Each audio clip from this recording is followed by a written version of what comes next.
Linda Jo Heffner, and I am the author of Fading Mirror. My website is listed above, lindajoheffner.com, and I hope you'll come over and see it. Now, I want to tell you that it is a difficult power structure for a military family and a military marriage, when the husband goes out to sea.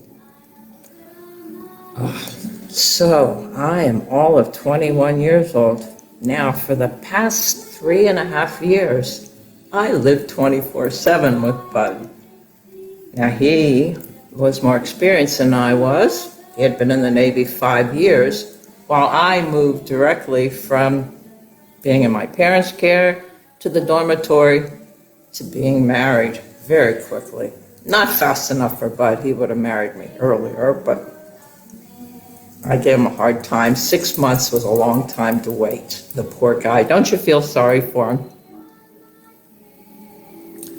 So now we finally make his graduation. He's an officer. And we're going on this new adventure. We're going to Charleston to the Naval Station. How exciting. I'm going to be an officer's wife. I'm in a strange town. They don't even speak the same language. They speak the Southern language, which I didn't always understand. I get dropped into this house. No friends, no relatives, one little boy.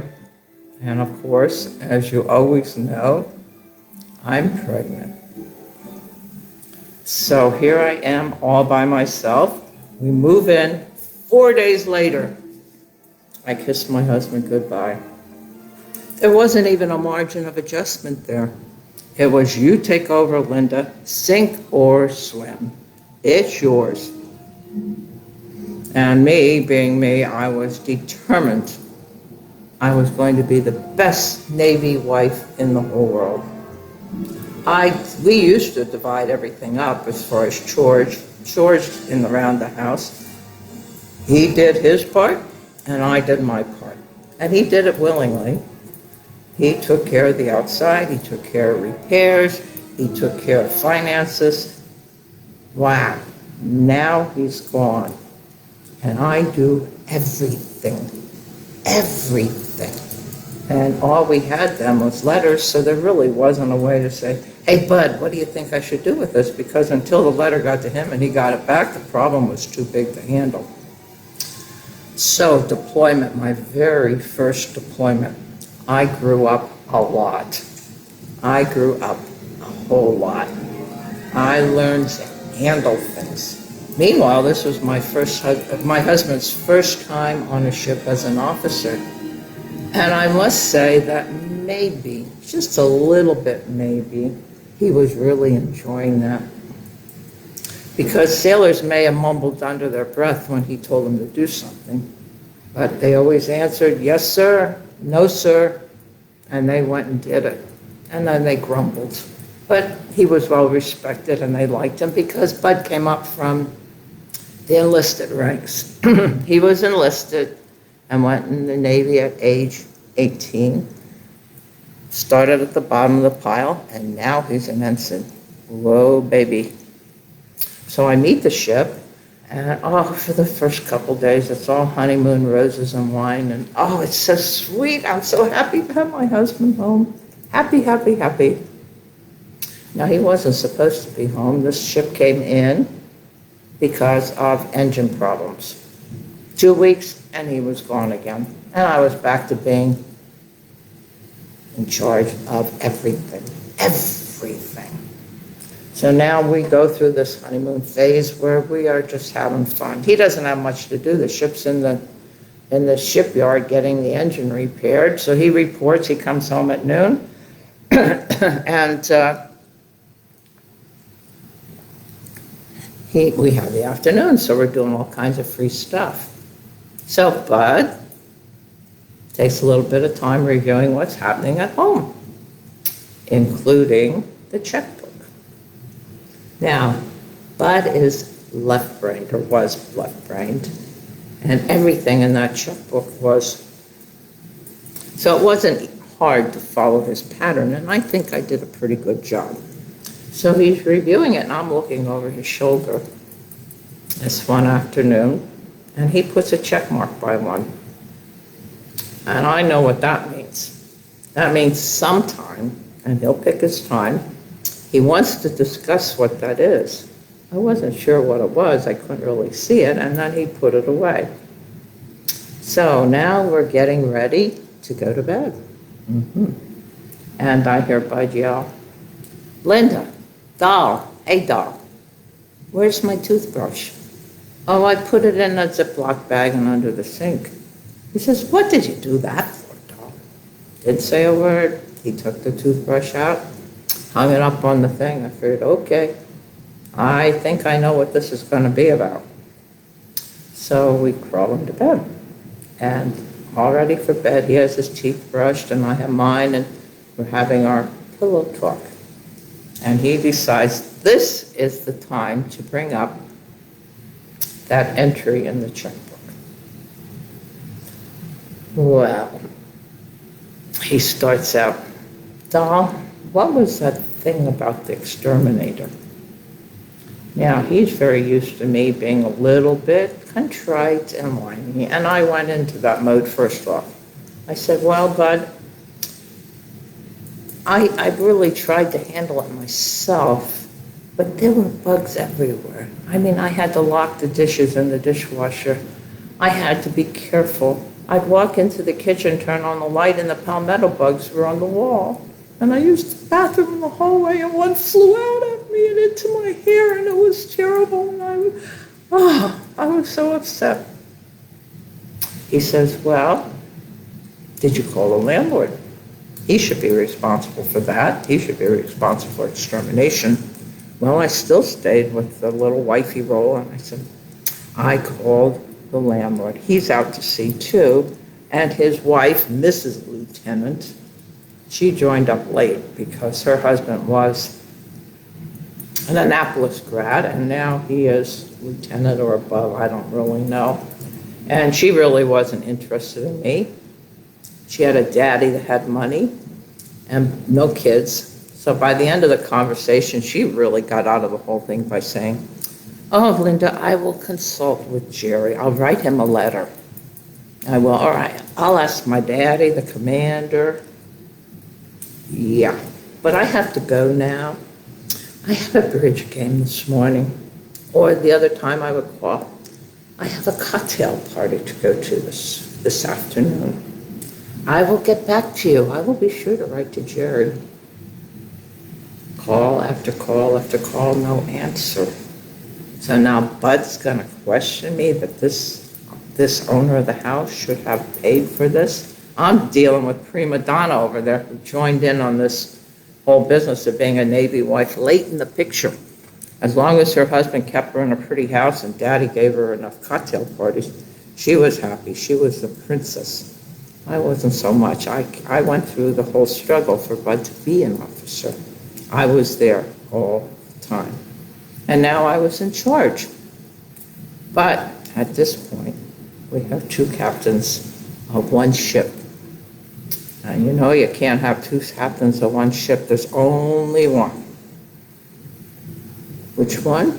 Well, for the past 3 months, it was me. Before that, we kind of shared the command, and we did it fairly, but we had very traditional roles. So the next thing he says to me is, "Well, Dom, you know the landlord should have paid for that." That's the second time he said that. It wasn't the brightest thing he ever said. I kind of just rolled my eyes and said, "Well, he did it, and I took care of it." "Oh," he said. "Well, those kind of decisions we should make together," he said. "You should have written me, and then I could have helped you make that decision." Ooh. Yes, right. Right, Bud. Right. Then he really stepped into it. I answered him. I said, "Well, till I wrote the letter, meanwhile I'd be living with all these bugs. I had to do something immediately."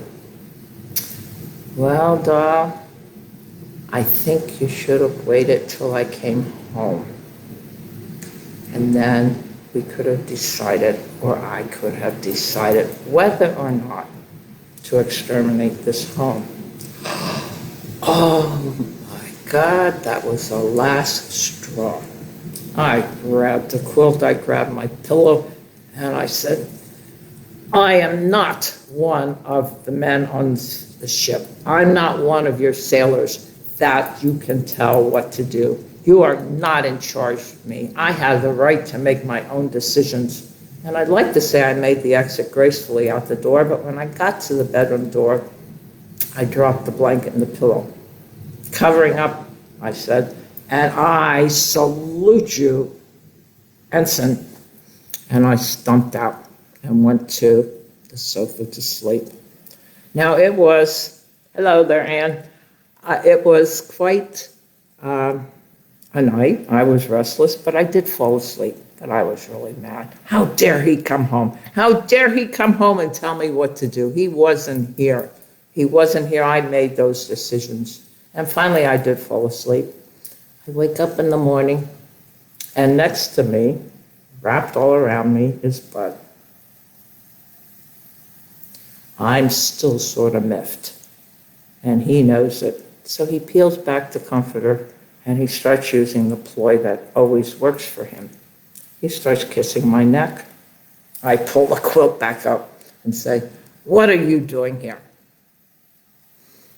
Not my shining moment, no, not at all. I should have been very more gracious than that, but I wasn't.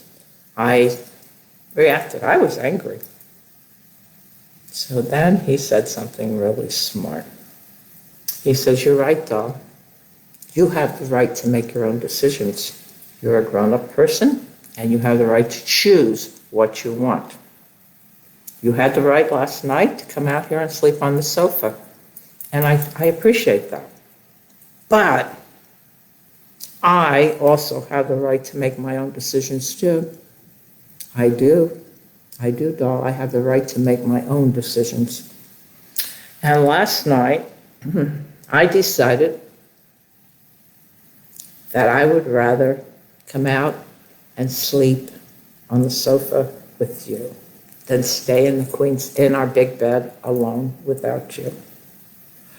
Oh, how can you, I mean, how could you, I just melted my heart. It just made me feel, I mean, pretty much that ended anything. And, the sofa was uncomfortable, so we went back to bed. We still had time. Little Gregory was still sleeping, and I mean, it had been a restless night. So time comes, and we wake up, and I hear Bud in the bathroom. And he's in there quite a while, and a little bit of shriek. I heard a little shriek, a surprise kind of gasp, but nothing. He didn't say anything. And I could hear him brushing his teeth, but it wasn't the way a toothbrush normally sounds. It was more muted. He comes in the bedroom. He says, Doll, are you going over to the Piggly Wiggly today? I said, yeah, I'm going to pick up some stuff. He says, well, while I'm in working this morning, could you pick me up a new toothbrush? Okay, I'll pick you up one, no problem. So he gets dressed, the whole thing, we do everything. And now I go in to check the bathroom, check the house around and use the bathroom. And there in the trash is his toothbrush. It's not an old one. It's a pretty good toothbrush, and he threw it out. So I go to use the toilet. I open it up, and there floating in the toilet is a cockroach. It's pretty much dead. But I know where that toothbrush was when Bud threw away his toothbrush that morning. It wasn't crawling on the floor. I bet you my boots that it was in his toothbrush. Because I had that happen to me. The argument about the exterminator ended. It was never brought up again. While Bud was home for those 2 weeks, he did an extra extermination, and I went back to having the exterminator. With time, the landlord did come back, and we gradually recouped our money. But in the meantime, there was no way I was living with cockroaches and palmetto bugs and have a little boy and be pregnant at the same time. I couldn't handle those chemicals. So that is the struggle for power. And I'll tell you what, I grew up. We never had a shouting argument. We always had a discussion. And the discussion this time went a bit further. So I hope you enjoyed that story. I do love my bud, and I will always love my bud, as you can tell. And I stayed with him to the very end. He was my sailor, he was my man, he was my gentle giant. I hope you'll go over to Linda Heffner, lindajoheffner.com, to my website, and read another sample chapter, or I will read it to you. I'm out on YouTube. And this one's called Salute to a Broken Bed.